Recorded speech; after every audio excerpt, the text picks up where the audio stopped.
अस्सलाम वालेकुम दोस्तों, मेरा नाम डॉक्टर अली असगर है और आज की इस वीडियो में हम second year chemistry chapter number 11 industrial chemistry का जो है वो आगाज़ करेंगे, जिसमें हम डिफरेंट केमिकल इंडस्ट्रीज़ के इंट्रोडक्टरी डिस्कशन करने जाएंगे। तो आज के इस लेक्चर को शुरू करने से पहले एक मरतबा आपसे रिक्वेस्ट करेंगे कि अगर आपने अब तक हमारे इस चैनल को सब्सक्राइब नहीं किया, जो कि सिंध बोर्ड टीचिंग के नाम से है, तो काइंडली आज ही आप हमारे इस चैनल को सब्सक्राइब करें और साथ ही साथ बेल आइकन को लाजमी क्लिक करें ताकि हमारी अपलोड करता तमाम इंपॉर्टेंट वीडियोस की नोटिफिकेशन आपको रिसीव हो सके।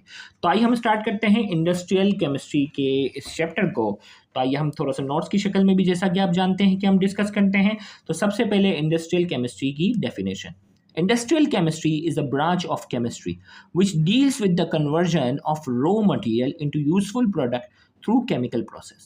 Industrial chemistry जो है वो chemistry की वो ब्रांच है जिसमें हम क्या करते हैं, which deals with the conversion of raw material, जिसमें raw material को हम कन्वर्ट करते हैं किसमें, into useful product, फ़ायदेमंद चीज़ों में कन्वर्ट करते हैं through chemical process. Different chemical process के ज़रिए रॉ मटेरियल वो होता है खाम चीज़ें जो पहाड़ों से ज़मीनों से निकलते हैं, फिर उनसे जो है वो हम फ़ायदेमंद चीज़ें जो हैं वो डिफरेंट केमिकल प्रोसेसेस के ज़रिए कैसे हासिल करते हैं।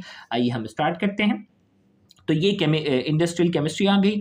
इंडस्ट्रियल केमिस्ट्री बाकायदा इसमें इंजीनियरिंग होती है, इसमें कई ब्रांचेस हैं। तो ये भी एक बड़ी बेहतरीन फील्ड है कि अगर इंसान इसमें परफेक्शनिस्ट बन जाए, इस फील्ड में जाए और अलग अलग चीज़ें जो वो सीखता जाए, तो ये भी डॉक्टर और इंजीनियरिंग से काफ़ी बेहतरीन फील्ड है। केमिकल इंडस्ट्रीज की हम बात करेंगे। द टर्म केमिकल इंडस्ट्रीज, अब केमिकल इंडस्ट्री के बारे में पढ़ेंगे ना इंडस्ट्रियल केमिस्ट्री में। The term chemical industry refer to all those companies that manufacture chemicals. भाई केमिकल इंडस्ट्री से मुराद वो सारी कंपनी है जो कोई ना कोई केमिकल जो है वो मैन्युफैक्चर करती हैं। Some well establish chemical industries are given below. इनमें से कुछ वेल एस्टेब्लिश केमिकल इंडस्ट्रीज की हम बात करेंगे, जिसमें सबसे पहला है पेट्रोकेमिकल इंडस्ट्रीज। नाम से पता चल रहा है पेट्रोलियम बनाएंगे, ये पेट्रोलियम की चीज़ें होंगी।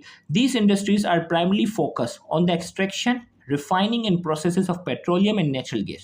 ये जो इंडस्ट्रीज़ हैं उनका प्राइमरी फोकस होता है पेट्रोल को एक्सट्रैक्ट करना, ज़मीन से कैसे निकालना, उसको रिफाइन कैसे करना, और उसको प्रोसेसेस यानी पेट्रोलियम को प्रोसेस यानी उसके डिफरेंट कैटेगरीज में उसको कैसे डिवाइड करना, और नेचुरल गैस की भी उसको कैसे सेपरेट करना है, ये सारा शामिल है। They also produce many other chemical as by product which then sold as raw material.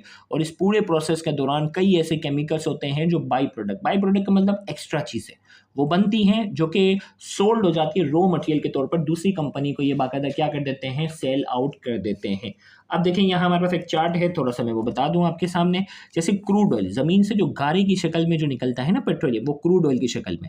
अब उसकी पहले रिफाइनिंग के नतीजे में क्या हुआ, पेट्रोल बना, use as a fuel for transportation, power supply. तो इसमें ट्रांसपोर्टेशन जो गाड़ियों वगैरह में पेट्रोल यूज़ हो जाएगा, पावर सप्लाई में यूज़ होगा, ये हो गया।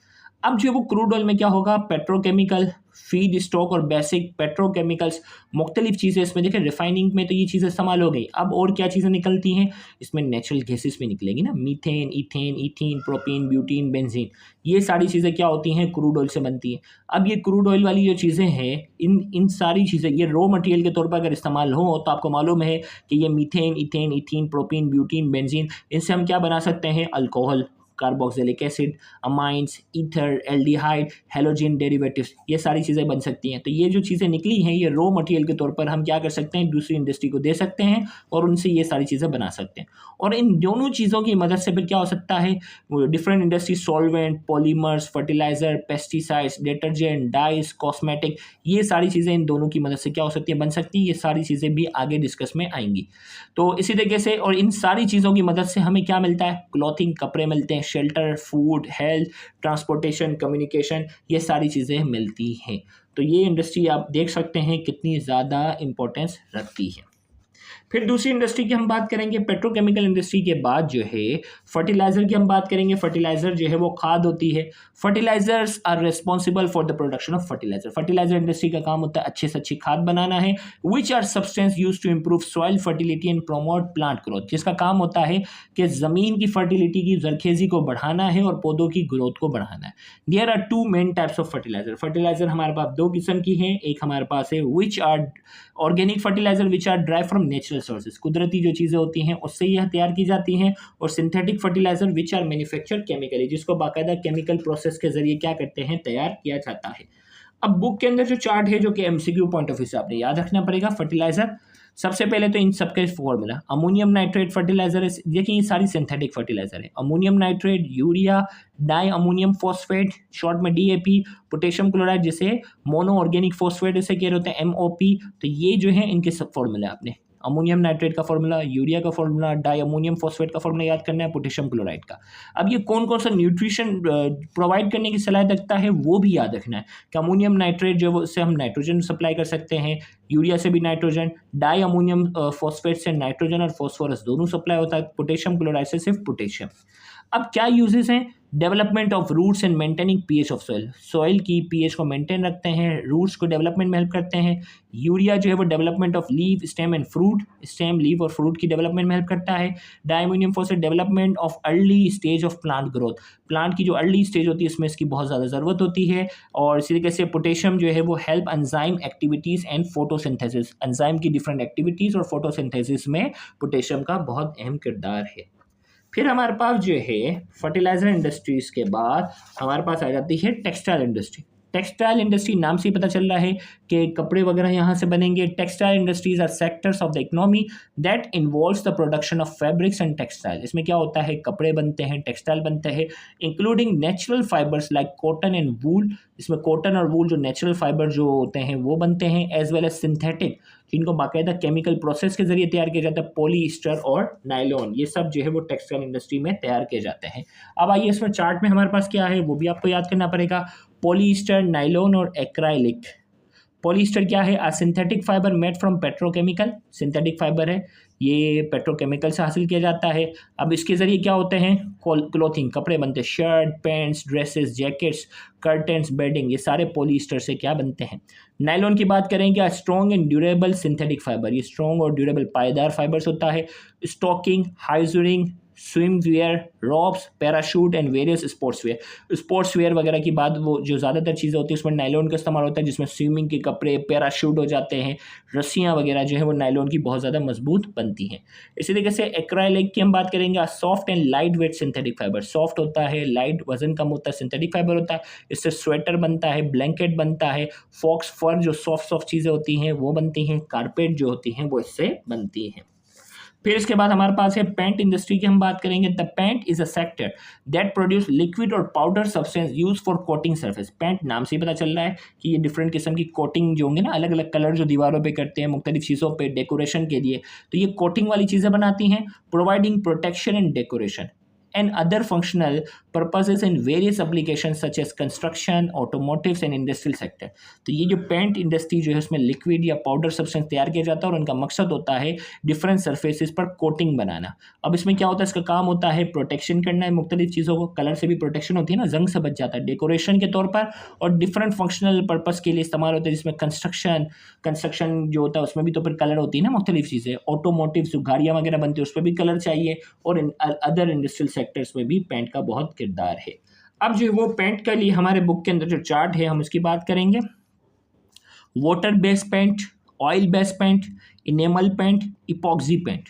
वाटर बेस्ड पेंट की बात करेंगे, it is also known as latex, ये एमसीक्यू के तौर पे याद रखना, वाटर बेस्ड पेंट को लेटेक्स कहते हैं। In this paint water is use as a carrier solvent, जो चूने वाला कलर होता है ना जो छतों पे करते हैं वो वाटर बेस्ड पेंट होता है, उसमें पानी मिक्स कर रहे होते हैं। इंटीरियर एक्सटीरियर वॉल, बाहर की दीवार है, अंदर की दीवार है, छतों पर ये इस्तेमाल और मुख्तलिफ सर्फेसिस पर वाटर बेस्ड पेंट का इस्तेमाल करते हैं। ऑयल बेस्ड पेंट जो ऑयल होता है ना, oil paint colour, it contain organic solvent as carrier, इसमें जो वो वाटर नहीं होता उसमें बाकायदा ऑर्गेनिक सॉल्वेंट का इस्तेमाल करते हैं। वर्कवुड जो है वो लकड़ी वाली चीज़ों पे, मेटल के सरफेस पर, and surfaces that require durability, वो सरफेस जिस पर जंग वगैरह से हमें बचाना होता है तो ऑयल बेस्ड पेंट की ज़रूरत होती है। Enamel paint, a type of oil based paint और water based paint with a hard glossy finish. ये जो है वो ऑयल बेस्ड पेंट और वाटर बेस्ड पेंट की ही एक टाइप है इनेमल, लेकिन इसकी जो कवरिंग होती है वो बहुत हार्ड होती है और शाइनी ग्लोसी फिनिश होता है। अब इसमें क्या होता है, मेटल पर, किचन के अप्लाइंसेस पर, and surface that need high durability, जिसमें हमें वो सरफेस जिसमें हमें ड्यूरेबिलिटी ज़्यादा चाहिए होती है उसमें इनेमल पेंट का इस्तेमाल होता है। इपॉक्सी पेंट, देखो इनेमल नाम से पता चलता है, इनेमल जो है ना हमारे दांतों में एक लेयर होती है जो सबसे मजबूत होती है, तो ये इंडिकेट ही कर रहा है कि इसकी जो कवरिंग होगी वो बहुत ज़्यादा हार्ड होगी। Epoxy paint a two part paint that consist of resin and hardener creating a tough and durable coating. ये भी जो है वो इपॉक्सी पेंट जो होता है वो क्या होता है, इंडस्ट्रियल फ्लोर वगैरह पर इस्तेमाल होता है, जिसमें हमें कोटिंग बहुत ज़्यादा ड्यूरेबल चाहिए, हार्ड चाहिए, लिहाजा इसमें दो लेयर होती है, रेजिन जो चिपकने वाला सब्सटेंस होता है और एक हार्डनर जो उसको सख्त करता है, ये चीज़ें होती हैं। तो इंडस्ट्रियल फ्लोर, गैराज के floor, marine application and metal surfaces पर इपॉक्सी पेंट का क्या होता है, इस्तेमाल किया जाता है। फिर हमारे पास जो है वो डिटर्जेंट इंडस्ट्री की बात करेंगे, जिसमें डिटर्जेंट का इस्तेमाल होता है।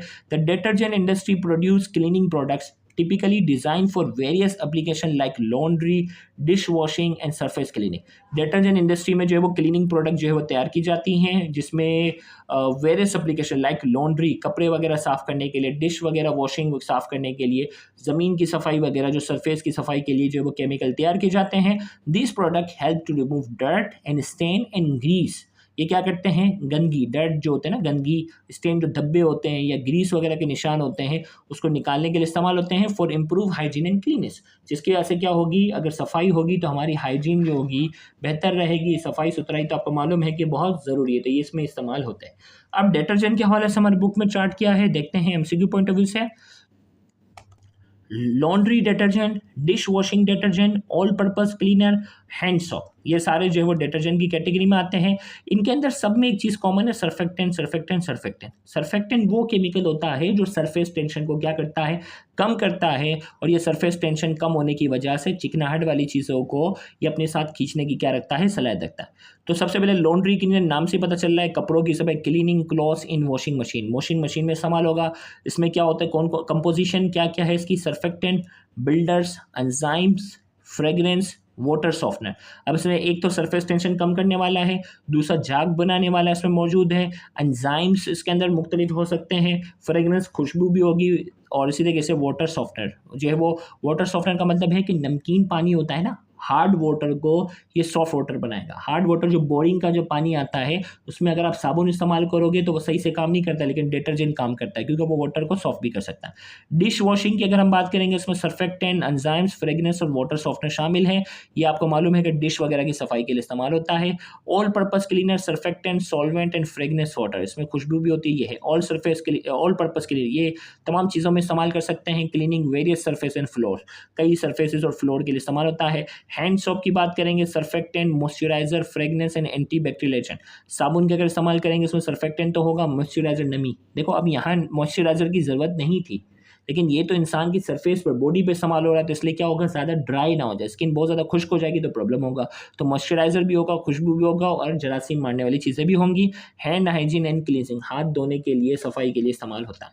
फिर हमारे पास लास्ट जो इंडस्ट्री जो हमारे कोर्स में शामिल है वो है सीमेंट इंडस्ट्री, और involves the production of cement, a binding material use in construction and made primarily from limestone, clay and raw material. Cement industry में सीमेंट का इस्तेमाल किया जाता है, इसमें कंस्ट्रक्शन के लिए जो है वो बिल्डिंग मटेरियल तैयार किया जाता है। इसमें मेनली लाइमस्टोन होता है, क्ले चिकनी मिट्टी होती है, और रॉ दूसरे मटेरियल भी शामिल होते हैं। अब हमारे कोर्स में इसमें जो है वो सीमेंट इंडस्ट्री के हवाले से क्या मौजूद है, ऑर्डिनरी पोर्टलैंड सीमेंट, आम जो है ओपीसी, अगर आप देखोगे ना आम जो सीमेंट होती है उस पर आप देखिएगा शॉर्ट सा लिखा होगा ओपीसी। अक्सर जो है वो सीमेंट की बॉडी पर आपने थोड़ा सा गौर से देखना है, ओपीसी लिखा होता है। क्लिंकर, अब इसमें क्या होता है, क्लिंकर होता है mainly compose of calcium silicate, जो कि कैल्शियम सिलिकेट से बना हुआ है। जिप्सम, जो कि आगे हम इनऑर्गेनिक केमिस्ट्री में पढ़ चुके हैं। Limestone and small amounts of other material. इसका काम क्या होता है, infrastructure, construction, concrete and production, मुख्तलिफ चीज़ों की प्रोडक्शन में, कंस्ट्रक्शन वगैरह में, और ये इस्तेमाल होता है। Portland slag cement, PSC. अब ये पोर्टलैंड स्लैग सीमेंट है, ये जो है वो क्या होती है, थोड़ी सी मजबूत होती है। इसमें अगर हम बात करेंगे clinker, slag, gypsum and limestone. Clinker वही आ गया, कैल्शियम सिलिकेट है। स्लैग अगर हम बात करेंगे, हमने कॉपर के अंदर जो है वो कॉपर सिलिकेट जो हमने बात की थी, ये है, हमने कहा था ना कॉपर सिलिकेट जो बना था मेटलर्जी ऑफ कॉपर के अंदर डिस्कस किया था, ये है जिप्सम लाइमस्टोन। अंडरग्राउंड कंस्ट्रक्शन के अंदर इस्तेमाल होता है marine works, sewerage works. Marine work जो होता है, जो नमकीन पानी जो होता है उस वहाँ जो वो सीमेंट खराब होने के चांसेस बहुत ज़्यादा होते हैं, वहाँ इसका इस्तेमाल किया जाता है। सेवरेज वर्क जो होता है वो गटर वगैरह की निकासी वगैरह होते हैं, वहाँ की सीमेंट आम इस्तेमाल नहीं होती, वहाँ इसका इस्तेमाल किया जाता है। Portland slag cement. White cement की अगर हम बात करते हैं टाइल्स वगैरह में जो सफ़ेद सीमेंट होती है उसकी बात करेंगे, इसमें क्लिंकर वही है, calcium silicate, limestone, gypsum with low iron content, थोड़ी मिकदार में आयरन भी होता है। Tile grout and other decorative construction में इस्तेमाल किया जाता है। टाइल ग्राउट जो होता है ना, टाइल्स वगैरह लगाने में क्या होता है, ये इस्तेमाल होता है, और डेकोरेटिव कंस्ट्रक्शन में इसका इस्तेमाल होता है। तो यहाँ जाकर हमने केमिकल इंडस्ट्रीज़ ऑफ पाकिस्तान जो हमारे कोर्स का हिस्सा था वो हमने डिफरेंट डिस्कस किया। इंशाल्लाह नेक्स्ट लेक्चर में हम फार्मास्यूटिकल इंडस्ट्रीज़ की हम बात करेंगे, तो उसको भी देखना मत भूलिएगा। Thank you very much. अल्लाह हाफ़िज़।